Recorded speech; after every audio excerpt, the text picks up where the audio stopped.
Let's face it, this recession has been much deeper and much longer than any of us could have imagined. In the 4 years since Lehman Brothers collapsed, most businesses have faced challenges they'd never known before, and ours has not been exempt. South Africans live in a frantic, fragmented, frontier environment.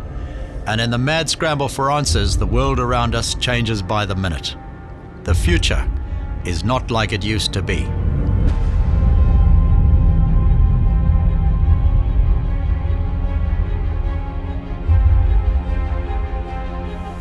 If this sounds like an obituary, don't believe it. Judged by international comparisons, the domestic trade in racehorses has stood up admirably. And Summerhill's record ready-to-run successes have recently been flattered by their imitation in other realms. Besides, racing does not linger on its fallen. It prefers to hail its survivors. And the fact that most of our breeders are still around is a tribute to their guts and their enterprise.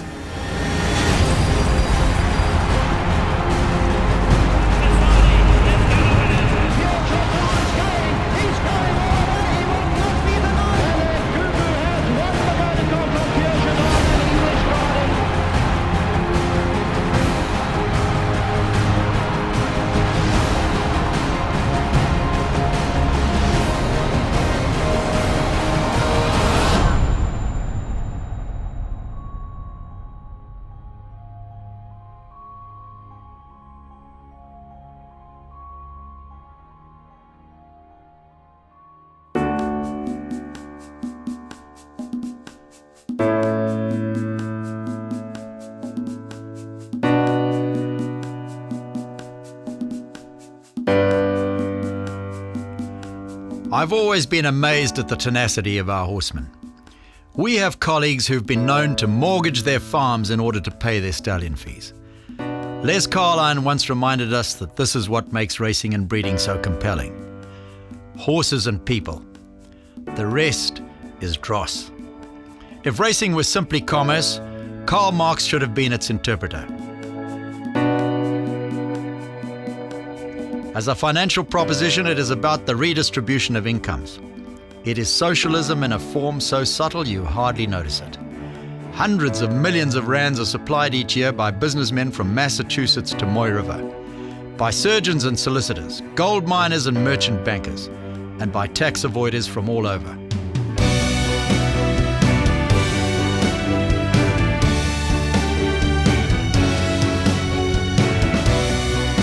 The treasure they contribute is then redistributed slowly, little by little each month so it doesn't look too obvious, to jockeys, trainers, vets and farriers, to clairvoyants, chiropractors and grooms, to bottlers of magic elixirs, feed merchants and float drivers.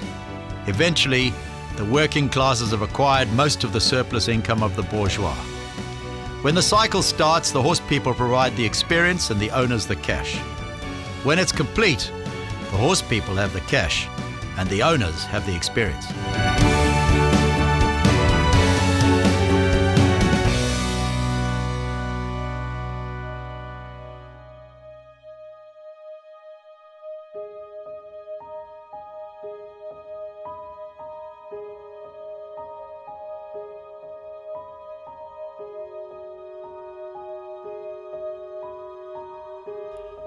It's understandable in these tough times that people should seek sanctuary in the tried and tested.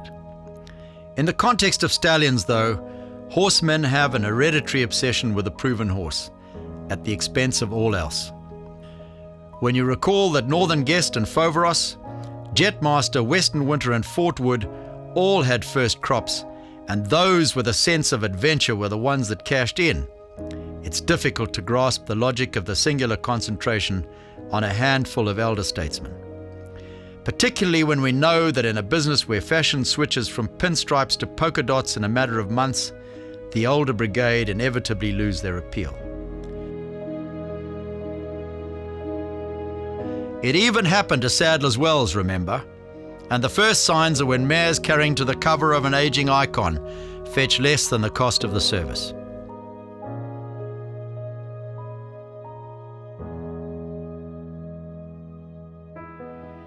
The consequences of our choice of stallions this season will only be known in 2015.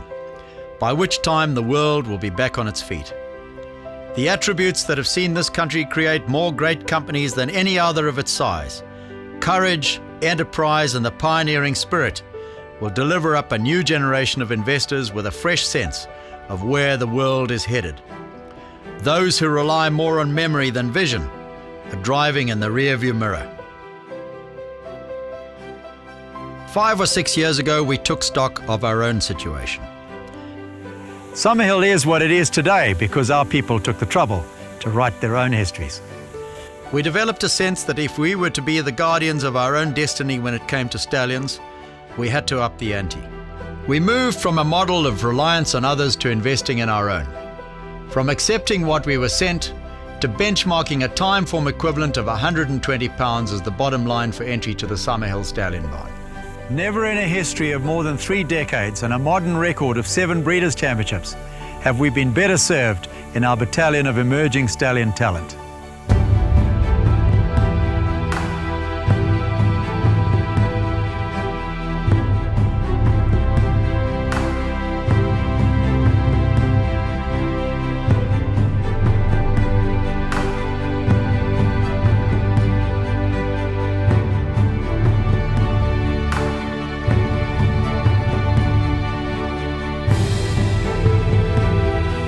We've always been fortunate in our friends and our associations. As we've said before, transactions build turnover, but relationships build value. Today, Summerhill is home to the largest concentration of foreign-owned thoroughbreds on any one property in the world. Our customers span 22 time zones from Japan to the United States.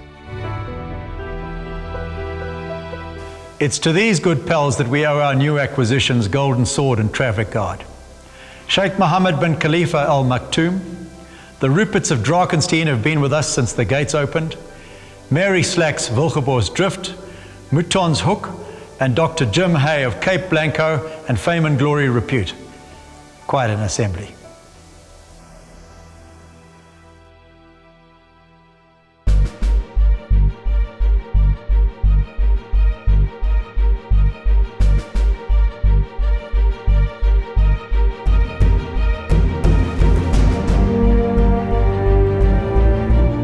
Growing up, we were always taught to revere the Derby as the standard by which all other races were measured. Federico Tezio, the greatest of European breeders of the 20th century, was famous for having said, "The thoroughbred exists because its selection has depended not on experts, technicians or zoologists, but on a piece of wood, the winning post of the Epsom Derby."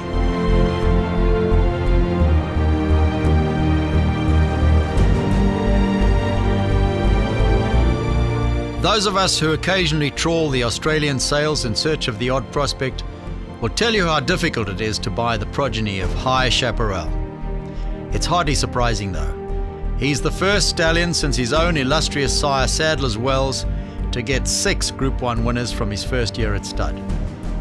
His highest rated Northern Hemisphere product, Golden Sword, came within a couple of lengths of scripting the upset of the century in his attempt at running down the world champion See the Stars in the Investec version of England's greatest horse race. The Investec Derby, they are all in and they're off and racing. Whitewood is one of the first to show, along with the white face of Golden Sword. So it's Golden Sword who'll begin the turn downhill, leading by about 2 lengths from Age of Aquarius in second place. See the Stars yellow jacket is prominent in the chasing group. Golden Sword kicks for home, and now the Derby is up for grabs, passing the 3. It's Golden Sword who leads from Age of Aquarius. See the Stars, the yellow jacket, Fame and Glory. Inside the final furlong, See the Stars from Fame and Glory, Rip Van Winkle, late on the scene down the outside. See the Stars will complete the Guinness and Derby double. See the Stars won the Investec Derby. In any other year, he might have been a Derby winner. That lends credence to Mike de Kock's assertion that he was his best of a stellar generation abroad, which included Monsieur, now standing at Coolmore, Australia.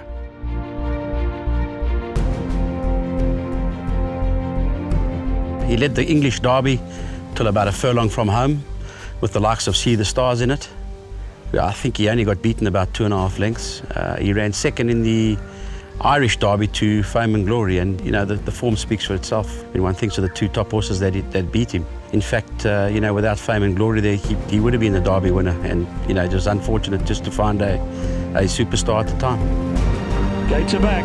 Golden Sword from the outside, one of the first away. Dean jumped to the left. That year in Dubai, he was one of the most talented individuals I had in the stable. He's the track record holder over 2,000 metres. Golden Sword is still the current track record holder at Maidan. Here comes Golden Sword on the outside. Dean's running on. Eavesdropper back to the inside, but Golden Sword hits the front. Golden Sword clear, 100 metres left to run. They won't catch Golden Sword. Dean will get second. Golden Sword first. He comes from a very desirable pedigree.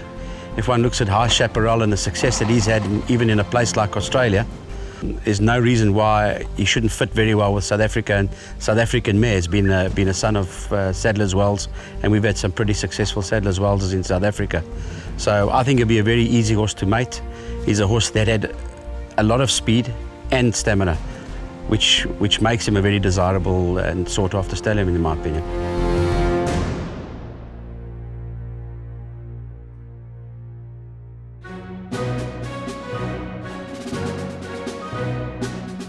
Another who celebrated his greatest triumph and defeat was Traffic Guard.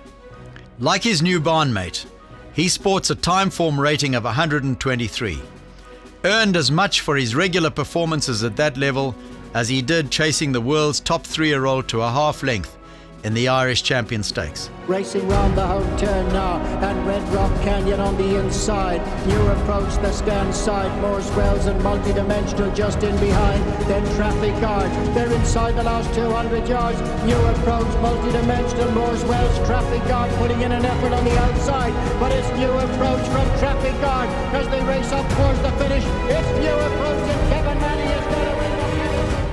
Described by racing's most famous rating agency as a big, strong, lengthy individual and a very smart performer, Traffic Guard represents one of contemporary breeding's sexiest sire line, sharing with Gimme the Green Light a fatherly connection to the dual hemisphere celebrity More Than Ready. That qualifies him as the perfect foil for just about every female in the stud book.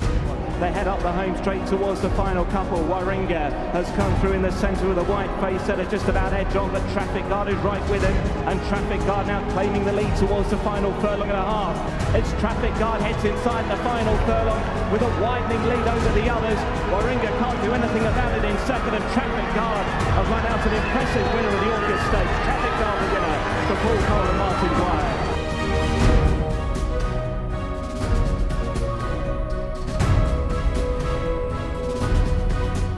The welfare of the thoroughbred was in the hands of the British aristocracy for the first 300 years of its existence. The breeding and racing of horses was all about the sport, about one nobleman beating another. Throughout that time, they selected their stock for their grace, their athleticism, their courage and intelligence, their speed and stamina, for their durability and their mental strength. All the things we as a species would want to be remembered for. That's why the racehorse is the good Lord's noblest creation.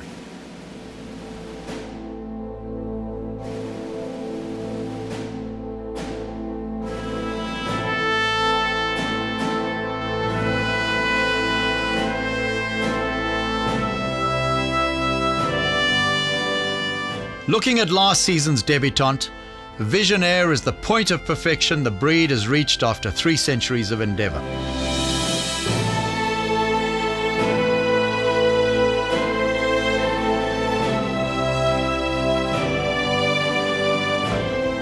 In recent times, Saratoga's King's Bishop Stakes has assumed the mantle of America's dominant stallion maker.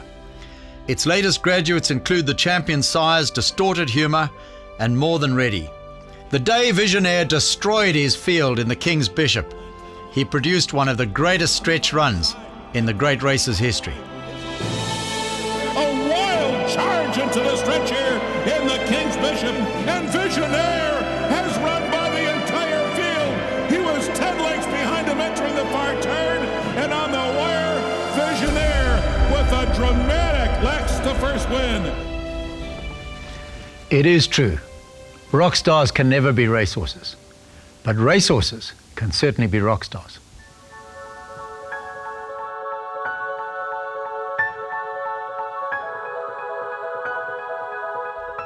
If there was an equine Vatican in the horse racing world, you'd have to think Brave Tin Soldier was born to be the Pope.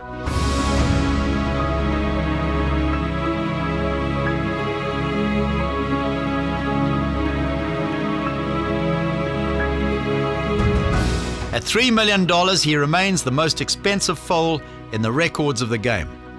And when he trotted up in a stakes race as a juvenile maiden, you knew the best judge in the world had got it right once again. Brave Tin Soldier going on from Invincible Force. Basroy is third and fourth home is Flash McGahan. Yet it was in the cliffhanger that Brave Tin Soldier staged one of the sport's great comebacks, reminding us of the condemned man just before dawn, of the blindness of hope and the madness of racing. A rally from Kiss the Kid on the outside, but here comes Brave Tin Soldier. Brave Tin Soldier, a final lunge on the outside. Brave Tin Soldier, Brave Tin Soldier! Up in time for Carlos Marquez Jr. in a cliffhanger.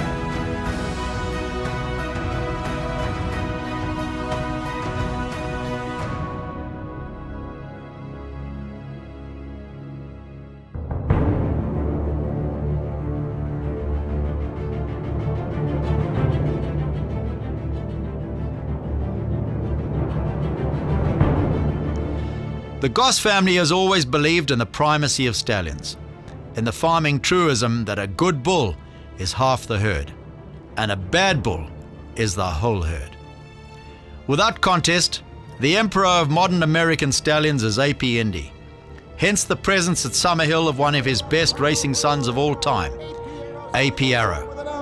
Brass Hat driving on the outside. A.P. Arrow just there from Brass Hat. A.P. Arrow, Brass Hat, A.P. Arrow. His track record and his family were what appealed to us initially, but now the nation's leading yearling adjudicator is proclaiming the virtues of his youngsters. They'll be racing when you're selling what you breed this season, so you can't say you didn't get the heads up.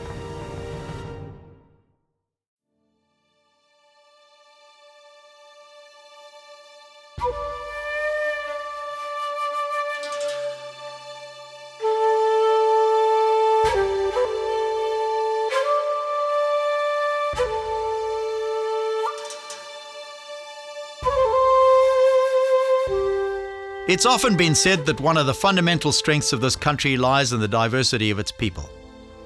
It's no different in racing.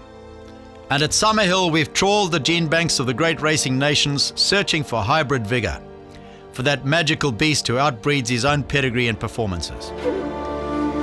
That's how we came to Japan and Admire Maine.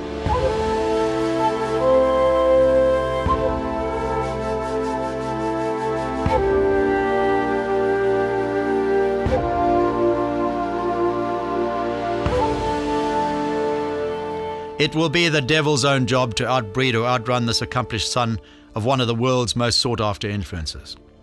But if we can just get a few who come close, it will be a matter of case closed. Meanwhile, have a look at his races. 3番手はどうか接戦だ。ウェルジュール、ラッセルバローズ、マイネルオレア、アドマイヤメイン、楽々合輪。2番手にアテンビュー、マートリーダ候補3着争い。先頭はアドマイヤメイン、先頭楽勝合輪。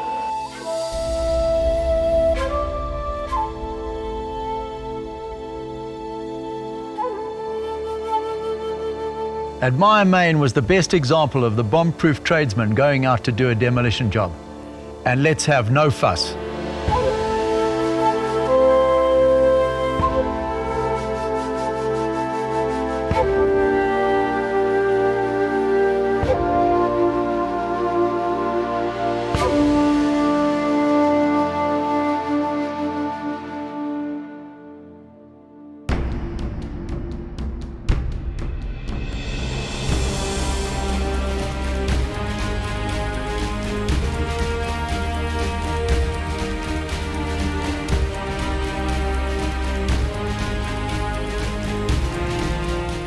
Some lofty predictions have been made in various quarters about the expectations for the first of the Mullins Bays, and they've come from impeccable sources.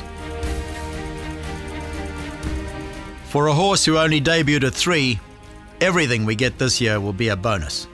Yet there's been enough so far to reinforce our belief that he could be the next big thing. And Mullins Bay is far too good and wins this Johnson's Cup.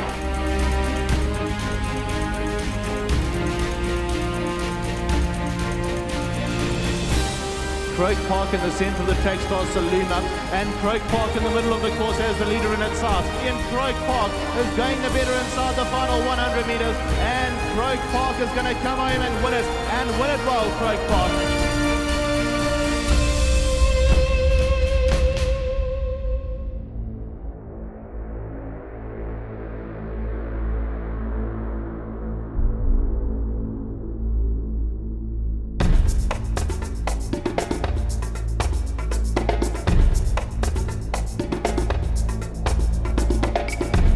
Much the same applies to Ravishing, whose virtues were unveiled by his champion trainer in a spectacular splash at 3. While we're waiting for his first runners to show us that the future is assured, it's worth remembering that the horse Jeff Woodruff labelled as the most frustratingly talented horse he'd known remains the best son at stud of the best South African stallion of all time. They're about to sweep a turn in the SA Derby. This is a Group 1 event. 1 million rand is on the line. Ravishing is still in this race. He's got a chance in the pink colours. He's moved up into the second position now. 300 metres to go. Rippling Ring and Thundering Star. Ravishing has taken over. Ravishing, 200 metres to go. Rippling Ring, Thundering Star in the middle, 150 to go. Ravishing is in front. They're in the closing stages. Thundering Star, Rippling Ring on the far side. Ravishing, Mark Hahn and Jeff Woodruff. It's turned out a fabulous day. Ravishing by 2 lengths.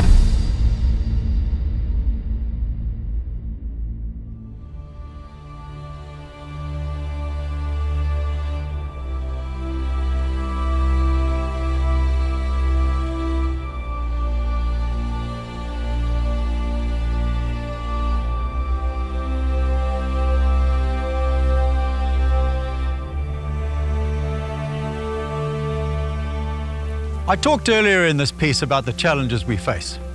Racing around the world is a competitive business, populated by the rich and the powerful, the cunning and the envious, the energetic and the enterprising. When you're at the summit, they're all waiting to knock you off your perch.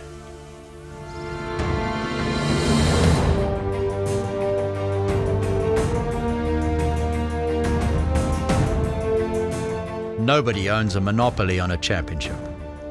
The Summerhill team long ago identified other markers by which it wants to be measured. They know the equations others don't seem to know. Great harvests come from arid sources. 7 Breeders' Premierships, the winners of 4 Durban Julys, 3 J&B Mets, 3 Summer Handicaps, and they all sprung from nowhere. Emperor Napoleon is coming out of the pack, but Pick 6 is going all the way. He's determined to win the Goma. Pick 6 has done it from Emperor Napoleon. Igugu and Pierre Jardin over the last 100 English Garden, but Igugu's going to win it, and Igugu has won the Vodacom from Pierre Jardin and English Garden. What a win! Give me the green light, he's wearing it down. Now Igugu's in full private centre, and Igugu is coming at Bravura. Give me the green light, and Igugu won't be denied. She gets up to win it.